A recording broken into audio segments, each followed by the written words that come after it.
Okay, so let's talk setup for a class. If you know you have a prenatal client coming in, you're teaching a prenatal class, or you just want to have some options on the fly for anybody who maybe doesn't feel comfortable laying down doing a lot of supine arm work. So when I come into class, I might have my reformer set up as usual. I do like having the reformer fit cover.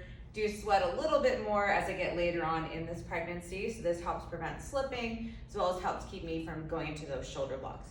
I have my wedge set up down against my spring wall here. And what I'm going to do is I'm going to take my arm springs, so typically those yellow ones, down to a number 4. And then the wedge is about a foot away, and then it's lined up right in the center with those numbers here.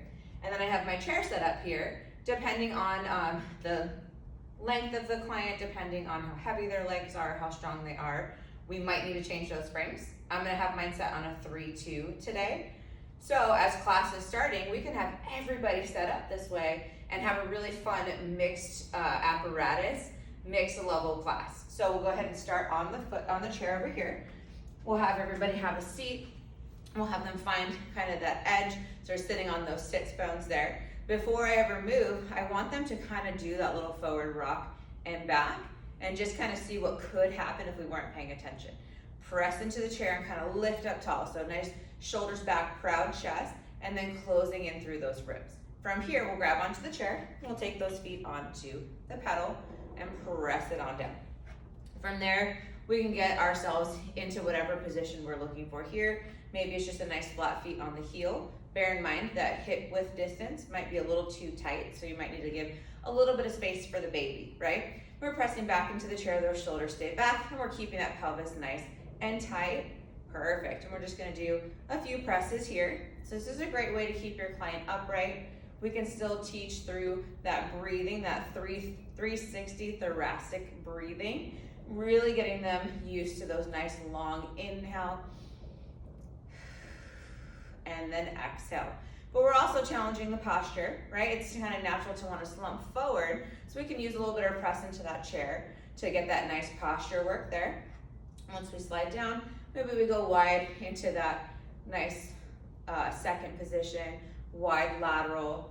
Yep, a little bit easier to press that pedal down, so maybe we start to challenge a little bit more by bringing those arms up, seeing if we can still keep that pelvis nice and stable without rocking back and forth. And I'm just trying to maintain pressure on those heels nice and even, and then I'm also trying to not slam that pedal down, because that will make you want to slide forward just a little bit.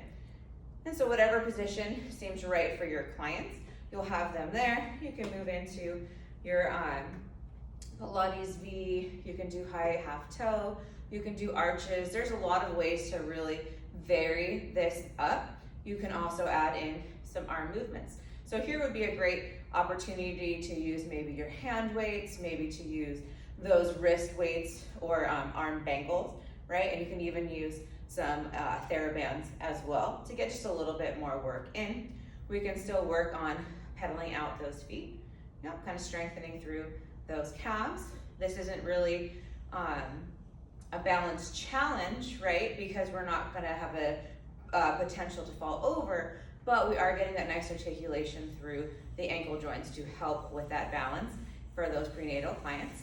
And then when you're ready, you can have them bring the pedal all the way up, and then we'll go ahead and stand on up. So we've done our footwork. We can now come on down to our mat down here. I like to take the ball with me, right? It's just a nice little extra prop to have. And I'm gonna find myself on my wedge, so I'm elevated just a little bit. What happens is sometimes the pressure of our body laying back presses on the vena cava, which can make you really, really dizzy if you're not elevated enough where your head is over your heart. So that's the reasoning for this here. We're gonna take that blueberry ball right in between those inner thighs. And then since everybody's at a varying degree here, we might just start with those pelvic tilts, trying to keep just that ball in line, keeping that hip width distance. If your clients are ready to move into an articulated bridge, you can send them into that articulated bridge. And then you can add any variation that feels good, maybe adding some pulses in, maybe adding for your non-prenatal clients, you're gonna add some extension work, right? Whatever works good for them, you can have your prenatal clients that's too much pressure for the day, find that nice kind of flat back ribs in. We can work on doing a little bit of inner thigh work with the hips firmly planted. You can have them do a little bit of a pelvic tilt balance challenge here, right? So we're not really pressing the neck too far because we're not coming up quite past our, say, sports bra line, right? So your shoulder blades are still down. And once we're done with our bridging, we'll tuck our ball.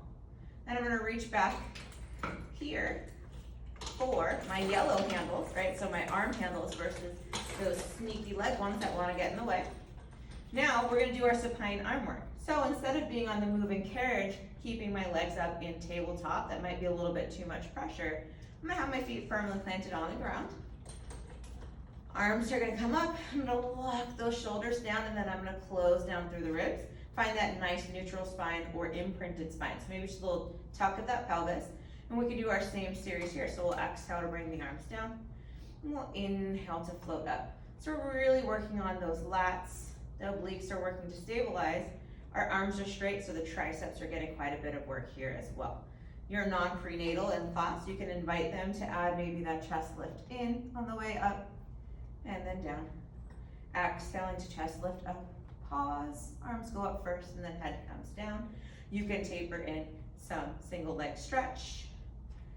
And then you can also, for your non-prenatals, if they want a little extra challenge, have them keep their legs up in tabletop.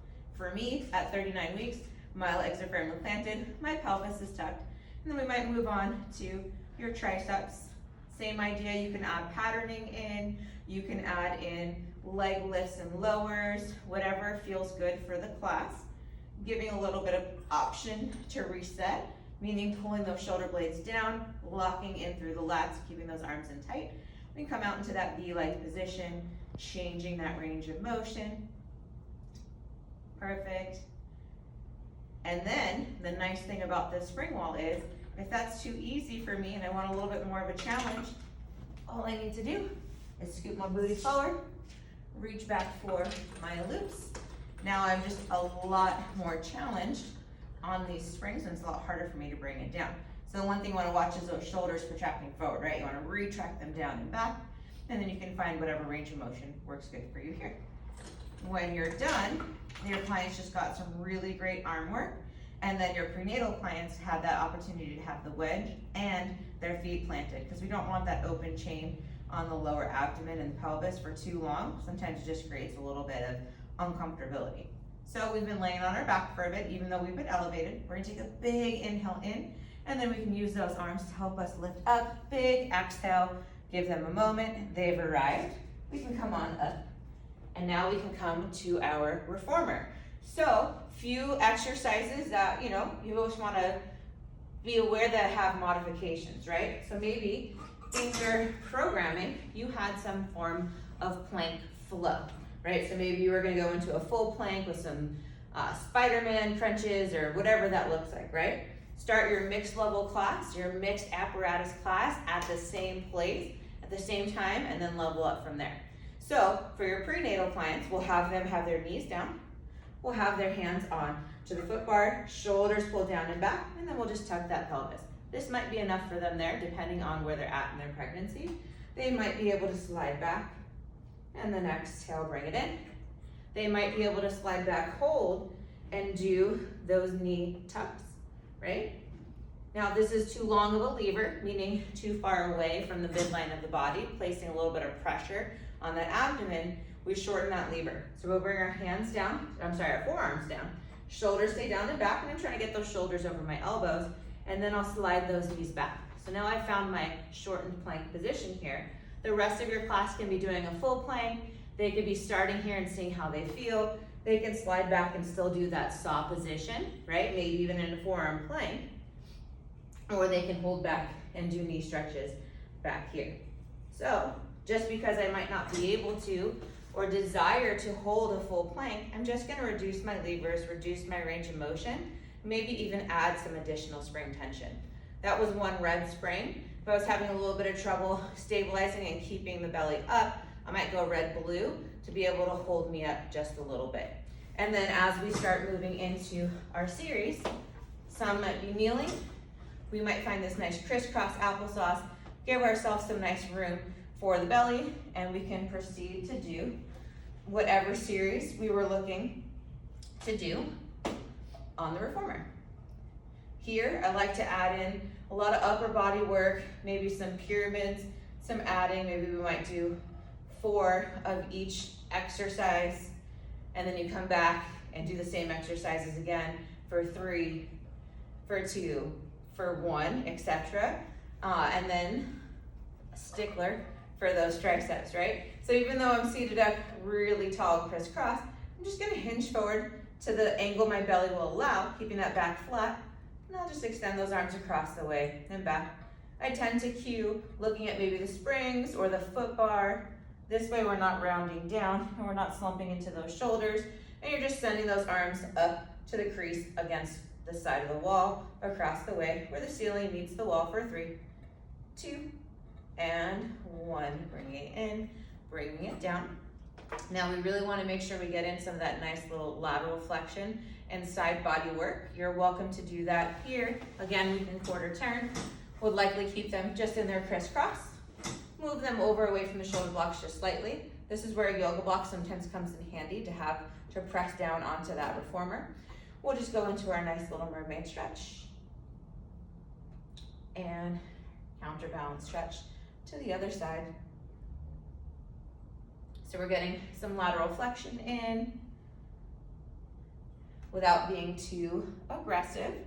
And then we can turn to face back and we can work through any of our postural work. Few different things that might help. Could be propping up on a box, right? Could stay crisscross applesauce up against, or you can have them widen their legs out to the outside of the shoulder blocks if you're still trying to teach them to sit up nice and tall. And at this point, we can move into any of our posture work, which is oh so important. Maybe squeezing through those shoulder blocks. If you're in an advanced class and we're into a round back, maybe we just have a nice flat back hinge. Moving into maybe biceps and chest expansion. Maybe you're moving into just a single arm row. Whatever it is that you want to work here, make sure you cue the importance of that posterior chain. And then you can forward fold, hang those loops up. Now at this point, I like to stay facing back and move into a 4-point kneeling position, as is relatively safe for that prenatal client. So we're going to come to our 4-point kneeling position. We're going to reach for the wood in front, and we're just going to do a little cat-cow. Everybody can benefit from that nice cat-cow, but here you're ensuring you're getting flexion and extension for your prenatal client. When you're ready, you're going to find that nice kind of tabletop-like position, and then you'll exhale, just drag the knees in and back, in and back. Now you can play around here, coming out a little bit wider, using the arms, doing a little bit more of some lat pulls, some lat work, or you can simply work on our ducks, right? Trying to keep that nice pelvic alignment, trying to find a position that feels good for your client. Then when you're ready to, you can come up to your spring wall, maybe do a little bit of squatting and bar work, getting that heart rate up, getting a little bit more total body work. Grab your handy wedge, pop it on your reformer, and then you are ready for your feet and straps and your final cool down stretches. So that's a great way to add in some different options for your mixed level prenatal classes.